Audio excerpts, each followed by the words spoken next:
आपल्यासोबत आजी पण आहेत, त्यांच्याबरोबर महिला वर्ग आहे, तरुण. माझ्या तोंडून गाणं निघालं.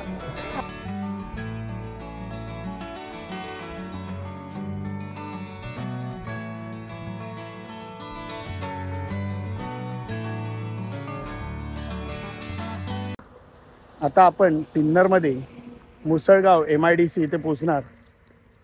मुसळगाव MIDC येथे महिलांची दिंडी आली आहे. ही दिंडी मुंबई ते थेट शिर्डीपर्यंत असते. ही दिंडी अँटॉप हिल मुंबईवरून निघते ते शिर्डीपर्यंत पोचते. आणि ह्या दिंडीमध्ये काही अशा महिला आहेत की ज्या महिलांनी या वारीतून 25 वर्ष पूर्ण केले आहेत. ह्या 25 वर्षाचा प्रवास आपण त्यांच्याकडनंच जाणून घेऊ आणि त्यांच्याशी संवाद साधू.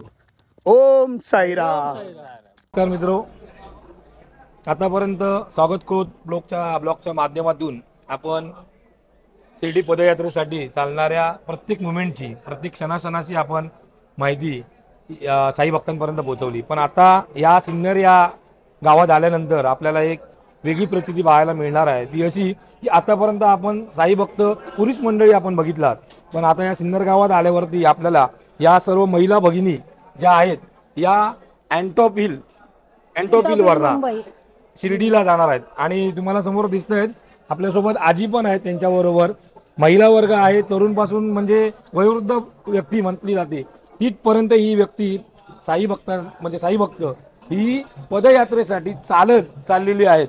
आणि मला वाटतं यांचं त्यांच्याबरोबर एक छोटं बाळ पण आहे सोबत.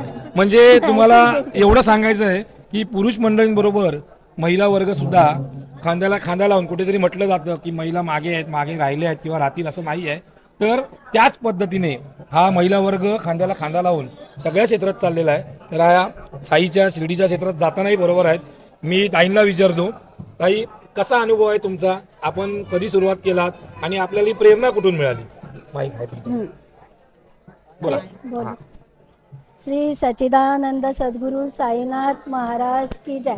सगळ्यांना ओम साईराम. साईराम. हां, मला प्रेरणा माझे मिस्टर जात होते, त्यांचे ते गेले, त्याच्यानंतर ही वारी सुरू ठेवायची म्हणून मी सुरू ठेवली आहे.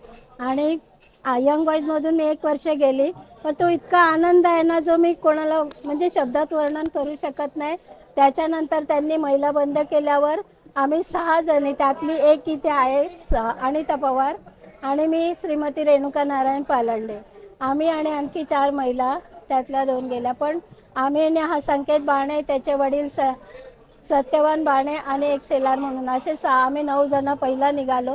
पहिला अनुभव म्हणजे मी खूप अनुभव आहेत पण थोडक्यात सांगितले तर पहिला आम्ही भिवंडी बायपासवरून पुढे निघालो होतो. आणि आम्ही असं ठरवून निघालोय की हॉटेल में खाना फुटपाथ पे सोना.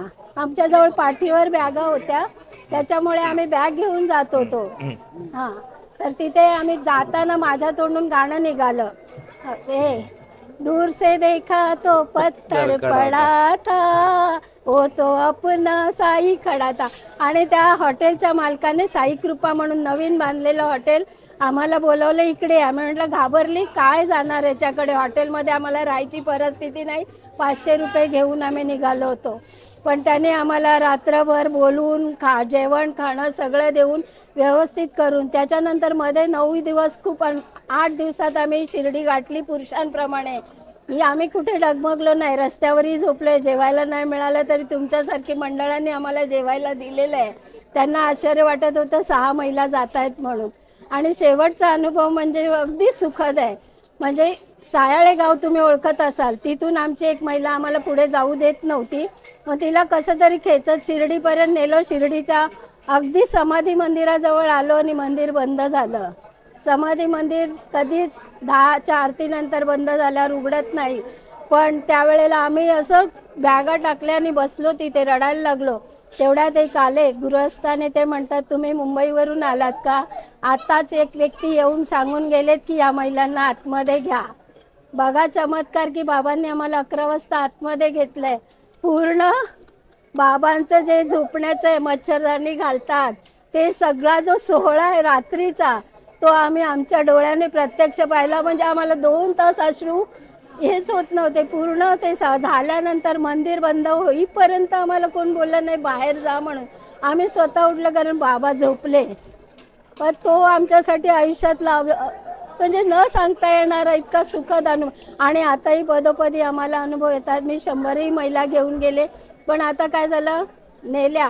पण आता ज्यांना त्यांना माहीत पडलं, जो तो मंडळातनं महिला घेऊन जायला लागले. त्यावेळेला अशी एक वेळ होती की महिला नेत नव्हते आणि आम्ही धारिष्ट केलं की 2 महिला अजूनपर्यंत आहोत आणि त्यांनी हा गोतावळा जमा. हे माझं कुटुंब आहे, माझा परिवार. तुम्ही सगळे साई भक्त माझा परिवार आहात. ओम साईराम. श्री सच्चिदानंद सद्गुरु साईनाथ महाराज की जय. अनंत कोटी ब्रह्मांड नायक राजाधिराज योगीराज परब्रह्म श्री सच्चिदानंद सद्गुरु साईनाथ महाराज की जय. आणि ऐका, जर तुम्हाला कधी मिळालं, माझ्याकडे साई लीला आहे, मी लेख लिहिलेला आहे, याच्याकडे असेल तर तुम्ही नंबर देऊन ठेवा, तुम्हाला जरूर पाठवेल. 10 दिवसाचे माझे अनुभव प्रत्यक्ष शब्दात वर्णन केलेलं आहे. साई लीलाला मला तिथून सत्कार करून ते दिलेलं होतं लिहायला. साई लीला मासिकात लेख होता की ताईने धारिष्ट केलं. मी माझ्या महिलांमुळे केला. सगळ्यांसाठी पुन्हा एकदा टाळ्या होऊ द्या. महिला आज मित्र बघितलं, ताईने खूप चांगला अनुभव सांगितला. 26व्या वर्षात त्यांनी पदार्पण केलेलं आहे. 26व्या वर्षात पदार्पण त्यांनी केलेलं आहे. म्हणजे एवढ्या सगळ्या महिला भगिनी येऊन जाणं म्हणजे साधी सोपी कामं नाही. आणि या सगळ्या गोष्टी कोणातून या सगळ्या महिला वर्गाला कुटुंबाचे प्रॉब्लेम आहेत, वैयक्तिक प्रॉब्लेम, या सगळ्या प्रॉब्लेमला फेस करून त्याच्यावर मात करणं साधी सोपी गोष्ट नाही. आणि त्यांनी ती करून दाखवलेली आहे. ह्याच्यासाठी खरंच तुम्हाला सगळ्यांना हॅट्स ऑफ आहे. सगळ्यांना शुभेच्छा. जय साईराम. ओम साईराम माऊली.